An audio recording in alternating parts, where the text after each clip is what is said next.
Please let me stay your wife." It was Friday morning when my wife calmly informed me that she was going out tonight after work and probably wouldn't be back until the next day. Her speech was well prepared, and the speed and aplomb with which she delivered it instantly convinced me that there was nothing I could do about it. According to her, she still loved me, but her gaze developed a wandering look. This was my first encounter with marital infidelity. It seemed to be a fairly common theme in the movies, books, plays, and even gossip I heard from both victims and villains in their real-life interpretations of infidelity. I listened to her carefully rehearsed eloquence about how I was strong enough to take it, about how it's unfair that she didn't have time to fatten up before she got married, that human beings are not meant to be monogamous, that society is too rigid about love, that it's just love, and about how she would be much more attentive to my needs in the future if I let her do it.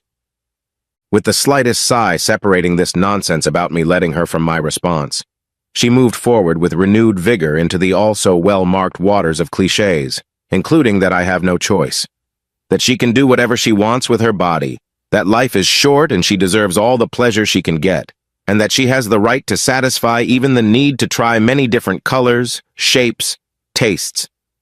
Yes, her selective menu doesn't include brain size or the size of her capital. She was simply aiming for physical taste tests. Please note that I'm not saying I was poorly endowed, nor would I say I was physically weak or soft in character. Is there any way to modestly say that I have at least average intelligence and a large wallet? No? Well, then know that I am a rocket scientist and my work has made me obscenely wealthy. My wife had no complaints. When the former love of my life finished her statement, I could have reacted with the brute force of a huge beast. I felt the rage within me. I could have taken on the role of Ahab, a revenge-hungry king with a superiority complex obsessed with defeating the great beast. But we know that story ended in destruction. No, Melville had a better model for me to follow. Even though the message of this story was so unclear, it has been a subject of contemplation throughout my life. The meaning of its strange central character suddenly became clear to me. When my wife asked me to kiss her goodbye, I mentally thanked Herman Melville for the Bartleby lesson. I would have preferred not to. We've all seen jaw-dropping. You can't go through life without having moments where everything is so weird that you can't help yourself. You're so stunned that you want to say something. You have to say something. You are so anxious to say something, but your brain is having such a hard time processing what you have seen that it has no words to put into your mouth. My wife's jaw dropped. Her mouth grotesquely opened. My desire to go on a tirade about morals, oaths, and expressions of devoted love or threats of violent retribution all bubbled up inside, but somehow a simple, "I'd rather not do that," was enough. Often people have a power that is underestimated and rarely even considered as a strength. It is the gift of self-control. There is strength in control. I'd rather not do that, was my control over the situation. Of course, after exercising that control, I was treated to a new tirade about not respecting her needs, about my immature resentment, about this and that, and ending by saying, "You're going to have to accept my decision or do without me. I'd rather not." I noticed a crack in her armor. She began to falter slightly, trying her best to look determined. I didn't threaten her, didn't beg, didn't cry, didn't explode with indignation. Then she began to negotiate. She promised she wouldn't go out all night on her first date. Instead, she would come home and assure me of her deep love for me, allowing me to reclaim her body. I'd rather not do that. That stunning phrase was the encore. The wife switched from soft mistress to the lawyer she might never be. She had as much trouble passing the bar exam as I, her husband. I'm pretty sure she didn't remember one of her law school classes the year before we got married. Back then, the entire class drafted prenuptial agreements for personal use. She took it very seriously at the time, and the contract was duly signed, notarized, and fully enforceable. When she went on her next tirade about how if I wanted a divorce, she would take my house, my bank account, and even my trust fund, and end up in my house, in my bed, sleeping with whoever she wanted and whenever she wanted, and I would pay for it, I had a simple answer. I'd rather not. She didn't come back that night so I could reclaim her body. She didn't come home Saturday afternoon or Saturday night.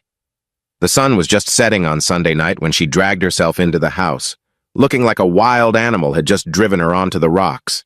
She dumped her bag on the patio of our house next to the grill where I had a nice sizzling ribeye cooking. I didn't even bother to look in her direction. "I figured you'd rather not kiss me now, right?" I went about my business, smearing the marinade on the sizzling meat and turning the corn a quarter turn. "Would you mind cooking one of those for me?" "I'd rather not." "That's right. I should have known. Are you ever going to say anything else besides, 'I'd rather not'?" That gets tiresome very quick. I turned to her and was about to say something when she beat me to it. "No, don't even talk about it. I'm tired. It's better if you don't do it. That's the punishment. It's going to be a long night tonight because we have to talk about it and you're going to have to say something." "Nothing." "Is that really the end of it? You're going to file for divorce? 2 years of dating in college, 3 years while I was in law school, and 2 years after that. 5 years of marriage and 7 years together, and you give that up in 2 weekends while I research something else? I needed it. It's been eating away at me for years. I thought it was all said when I married you. I love you and will love you forever. But I couldn't be around another guy without wondering how good he was in bed, questioning how it felt to be fixed instead of cherished. I needed to feel and understand the differences, to be the girl on the cover of a love story where the rough cowboy does whatever he wants to her, or where the lord of the manor exercises his rights over me, a humble peasant girl. I'm sorry, but I couldn't help myself. You're a wonderful husband and a wonderful lover, but I should have tried other men. Oh, baby, I'm so sorry. Please don't just stand there in silence. Say something." I put the steak and cob of corn on a toasted bun and another grilled peach on top and turned to look at my wife for the first time since her return. "I prefer not to do that." "No, baby, don't do that. Don't be so cold to me. Yell at me, threaten me, hit me. Just don't ignore me. I know I was wrong and I'm sorry. I'd do anything for you. Just take me back." "I'd rather not." Things got heated after that. No, I didn't grill her a steak, although for a moment I considered completely charring something for her. In the days that followed, she tried to talk, but every request she made was met with a quietly polite response. "I'd rather not do that." She asked me what I would have preferred to do then, to which I simply shrugged. I didn't leave the room if she tried to talk to me. I didn't ask her what had happened. You could tell she was desperate to gain my favor. The following Friday, she came home a little late, talking at a mile a minute about a happy hour with her co-workers where all she did was drink and laugh. Then she noticed there was nothing on the table and I got dressed to leave the house. "What's going on? Are we going somewhere?" "Oh, wait. You're not taking me with you, are you? Is this really my punishment? Are you going back to my place?" I shook my head and gave her the standard answer. "I'd rather not," and left. I went out to dinner with my parents who were in town for the weekend. I put them up at the Hilton by the river because I didn't want to involve them in our drama at home. They, of course, already knew all about it and were happy to have a wonderful evening with dinner on a river cruise. I got home at 10:30 p.m., still looking like $1,000,000. I was met by a crying wife. I went to bed. I don't know what was going on in her head, but the next morning I woke up to the smell of the breakfast she had made. This time my wife didn't question me about anything before she spoke. "Last night was awful. You left without me, and I was left home alone. I couldn't get rid of the thought of you being in town with another woman. I felt so awful. Now I realize how you must have felt when I was gone all weekend. If I ask you a question, will you answer me honestly? Were you with another woman? Considering I've dated both of my parents, and my mom is definitely a woman, I answered honestly, yes." Her face reflected mixed emotions. She now knew that I had dated another woman last night, and that filled her mind with anxiety. On the other hand, I had said something else, something new. It was a good conversation. I ate breakfast, and after picking up my golf clubs, I left. We played golf, my father and I. He was in his 40s, but he was hitting like he was in his prime. At one time, my dad won a community service award for coaching Special Olympics locally for many years, and then serving as the state team director. During the game, we talked about everything but my marriage. I got home just in time to shower and get dressed for dinner. My wife decided to approach me as I was coming down the stairs and heading toward the garage. She saw me wearing my tuxedo, and again I took special pleasure in seeing her tonsils as her jaw dropped open. She must be really special to get a night worthy of a tuxedo. I nodded. Honey, I have to tell you that no one compares to you when you dress like that. All of our anniversary dinners have been unforgettable. She's a lucky girl, whoever she is. I don't suppose you want to share with me? I'd rather... No! Well, I understand. I realize I screwed up. I realize I tossed you aside and then spent the weekend humiliating you. I should never have done something like that. A wife's story about her weekend. I will always regret it. Friday date got me a burger at Wendy's on the way to the concert. He told me we had great seats, so I dressed. Well, you saw me. I was nice. Turns out our seats were so far away from the stage that I couldn't see the singers even through binoculars, so he made me buy a beer. Well, I was driving the whole way. It was my car, it was my gas, and then I bought dinner. Anyway, my first date in my big adventure happened with the cheapest douchebag in the state. On the way home, he started groping me with his hands. So when we were in our neighborhood, I waited until he stopped at a red light at an intersection, jumped out of the car, and went to McGuire's Lounge where a blues band was playing. The jerk tried to follow me, but you know Eric, the bouncer who works there when they have live bands playing. I told him the guy was a creep and was following me. Can you believe he's been following me? Like I promised him anything. When I went into the restaurant, I saw a guy I knew from work. He was there with some friends. We hung out, and I went to his house. But he was so drunk, I had to drive him myself. And when we got to his house, it turned out I was looking at the worst case of a hang-up ever. Then he just passed out and I had to sleep on his couch. I woke up this morning to him crawling all over me and telling me he would make it up to me. I responded by telling him how he would ever be able to ever make it up to me with his little outgrowth. That's when I got really stupid. Instead of looking at things clearly and finally appreciating what I had at home and coming back to you, I decided I needed to reassert my femininity and sexuality. So I went to the bar. I was about to hook up with some guy, but then his wife barged in. She was furious and red-faced. To throw her off the scent, I slapped him and yelled, "So you're married?" Ironically, I didn't take off my rings. Then I went to the Clam Shack bar on the beach. A man approached me there, flirting like crazy. He was so sweet, made conversation. He could look me in the eye instead of just ogling my body. I was about to fall for his bait when two little kids came running up to the table screaming, "Grandpa, Grandpa, there you are!" I can't tell you how quickly he vanished. I ended up getting a room in an old motel behind the Clam Shack, bought a bottle of wine, and went out on the balcony for a drink and some quiet time to think.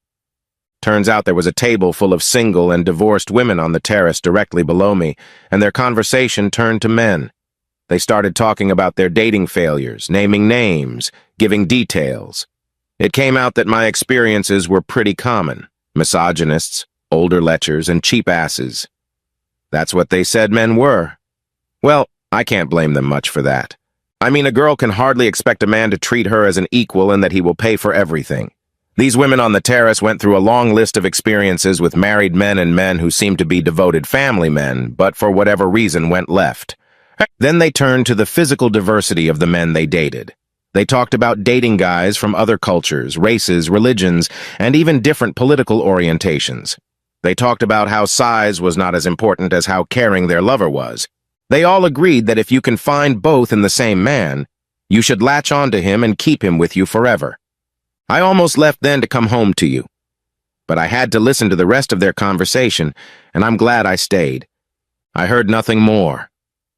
I spent the rest of the night thinking about you. I woke up there on the balcony. The sun was already up and shining in my face, already starting to burn my skin. I felt lousy on so many levels. The guilt of what I made you experience consumed me. My body stiffened from sleep. I had, after all, slept curled up on a chaise lounge on the balcony. My stomach was upset from the disgusting food and the 2 bottles of wine I had consumed the night before, and my head ached from all of the above. I made arrangements for a late checkout and went back to bed. When I woke up, I showered, got dressed, and came home. Honey, that night I walked out of our house into the street with the firm intention of cheating on you. But I didn't. The universe was on your side, baby. It made it clear that I was meant to be with you. Only you. Please forgive me. Please let me still be your wife. Please, let's forget my transgression and go back to our happy life. Please." Her eyes filled with tears. I felt sorry for her. I felt sorry for her. What I didn't feel was love. I looked into those eyes, into the eyes of the woman I had loved for so long, and gave her my answer. I would have preferred not to. Epilogue. I didn't tell her that this other woman I was dating was my mother. I didn't tell her if I believed her sad story about how her dreams crumbled that weekend. I told her I loved her because I wasn't sure I did. I didn't say anything else. She didn't give up on me. She tried to get back into my heart while I managed to avoid her by traveling for work or staying in town after a long day. I only answered her questions with a nod, nodding yes or shaking my head. No, but nothing more. I slept in a different room. I ate at different times with her. Eventually, she got tired of the struggle. We never divorced, but in the aftermath, she went to live somewhere else. I think I will put an end point someday, but for now, I'd rather not. The end. What's your opinion about OP? Thanks for joining us in our stories where revenge is served hot. Please consider subscribing to our channel to ensure your next chef remains loyal.